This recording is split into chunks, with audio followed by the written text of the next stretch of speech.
Hello and welcome back to the channel. आज के इस लेक्चर में हम बात करने वाले हैं पूर्ण रोजगार की, फुल एम्प्लॉयमेंट की बात करने वाले हैं कि पूर्ण रोजगार का जो सिद्धांत है वो किस बेस पर दिया गया है और कैसा है, पूर्ण रोजगार की स्थिति कैसी होती है, वो आज के इस लेक्चर में हम देखेंगे। पहले भी इस टॉपिक पर हमने बात करी है, आज भी हम बात करेंगे पूर्ण रोजगार पर और अनैच्छिक बेरोजगारी पर। इन दोनों ही टॉपिकों को हम इस लेक्चर में लेंगे। अगर आपने इससे पहले के लेक्चर नहीं देखे हैं तो वो लेक्चर आप जरूर देख लें, जिसमें हमने काफ़ी सारी चीज़ें डिस्कस करी है। निवेश को हमने इससे पहले पढ़ा है, निवेश क्या होता है, कितने प्रकार का होता है, वो हमने देखा। आई होप कि आपने वो लेक्चर देख लिए होंगे। अभी जो पढ़ेंगे पूर्ण रोजगार को पढ़ेंगे। पूर्ण रोजगार होता क्या है? पूर्ण रोजगार की अगर केन्स के हिसाब से बात देखें तो भाई समस्त अर्थव्यवस्था में क्या होता है, जितनी भी वस्तुएं और सेवाओं की पूर्ति और मांग जहां पर मिल जाती है वो स्थिति आपकी क्या कहलाती है? पूर्ण रोजगार की स्थिति। उसी को केन्स ने प्रभावपूर्ण मांग भी कहा है। तो कैसी स्थिति को कहा है? जहां पर क्या है, संपूर्ण मांग यानी एग्रीगेट डिमांड और एग्रीगेट सप्लाई जहां पर मिल जाते हैं वहां पर क्या है? पूर्ण रोजगार की स्थिति। क्या है? पूर्ण रोजगार की स्थिति। इसी को तो केन्स ने कहा है। देखो ये आपका क्या था, ये था एग्रीगेट डिमांड, एग्रीगेट सप्लाई था, ये जो 45 डिग्री से जाता है एग्रीगेट सप्लाई, और ये है आपका एग्रीगेट डिमांड। ये दोनों जहां पर मिलते हैं इसी को पूर्ण रोजगार कहा है, पूर्ण रोजगार की स्थिति कहा है।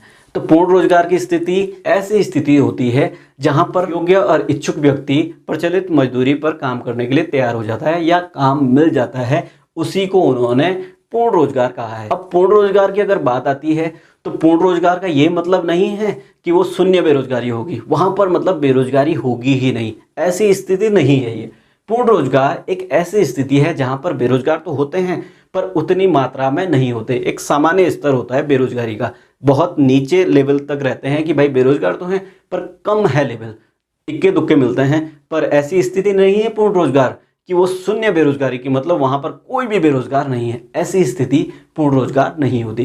पूर्ण रोजगार में भी क्या है, काफ़ी हद तक बेरोजगारी पाई जाती है पर बेरोजगारी का स्तर सामान्य रहता है। आई होप कि आपको पूर्ण रोजगार समझ आ गया होगा। पूर्ण रोजगार के बाद बात करते हैं बेरोजगारी की। बेरोजगारी तो ये टॉपिक तो बहुत बड़ा टॉपिक है पर हम शॉर्ट्स में देखेंगे। देखो बेरोजगारी को अगर हम बांटें तो दो भागों में हम बांट सकते हैं।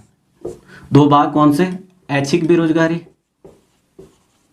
ऐच्छिक बेरोजगारी और अनैच्छिक बेरोजगारी। अनैच्छिक बेरोजगारी।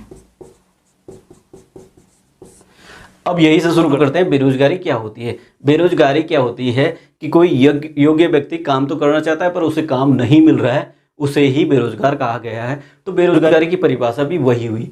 अब बात करते हैं कि ऐच्छिक बेरोजगारी क्या होती है। ऐच्छिक जो शब्द से ही पता लग रहा है, ऐच्छिक का मतलब होता है इच्छा से बेरोजगार रहना। जो आदमी काम करना ही नहीं चाहता है, भले ही योग्य हो पर वो काम नहीं करना चाहता है, तो उसे ऐच्छिक बेरोजगारी कहा गया है। मतलब जैसे अंबानी का बेटा है, अगर वो काम नहीं करना चाहता है, उसके पास बहुत सारा पैसा है, अगर वो काम नहीं करना चाहता है तो वो किस में आता है? ऐच्छिक बेरोजगारी में आता है। अपनी इच्छा से बेरोजगार रह रहा है। बेरोजगार तो वो है पर अपनी इच्छा से जो बेरोजगार रहते हैं वो ऐच्छिक बेरोजगारी में आते हैं। केन्स इस चीज को बेरोजगारी मानते ही नहीं है। वो किस चीज को मानते हैं? अनैच्छिक बेरोजगारी को। अनैच्छिक बेरोजगारी क्या होती है? यही जो डेफिनेशन मैंने दी थी कि भाई वो काम करना चाहता है, वो तो किसी भी मजदूरी पे काम करना चाहता है, किसी भी दिहाड़ी पे काम करना चाहता है, जितनी भी उसे मजदूरी मिलेगी उस पे काम करना चाहता है। पर अनैच्छिक बेरोजगारी की परिभाषा क्या है कि ऐसा व्यक्ति या कोई भी व्यक्ति जिसको काम नहीं मिल रहा है, काम करना चाहता है, योग्य भी है पर उसको काम नहीं मिल रहा है, उसे ही अनैच्छिक बेरोजगारी कहा गया है। तो ये स्थिति है आपकी अनैच्छिक बेरोजगारी की। तो अर्थव्यवस्था में जब भी हम बेरोजगारी की बात करते हैं तो वो हमेशा अनैच्छिक बेरोजगारी की बात करते हैं। मतलब इसी को लेते हैं कि भाई कितने बेरोजगार हैं, जो भी परसेंटेज बेरोजगारी का लिया जाता है वो इसी के आधार पर लिया जाता है कि अनैच्छिक बेरोजगारी वाले कितने लोग हैं, कितने परसेंट लोग हैं। तो आई होप कि आपको अनैच्छिक बेरोजगारी, ऐच्छिक बेरोजगारी, बेरोजगारी और पूर्ण रोजगार समझ आ गया होगा। समझ आ गया है तो वीडियो को लाइक कर दें, अपने दोस्तों के साथ शेयर करें और आप हमसे इंस्टाग्राम पर भी जुड़ सकते हैं, लिंक आपको डिस्क्रिप्शन में मिल जाएगा। और आप वहाँ पर क्वेश्चन भी पूछ सकते हैं, भेज सकते हैं आप फ़ोटो खींच करके।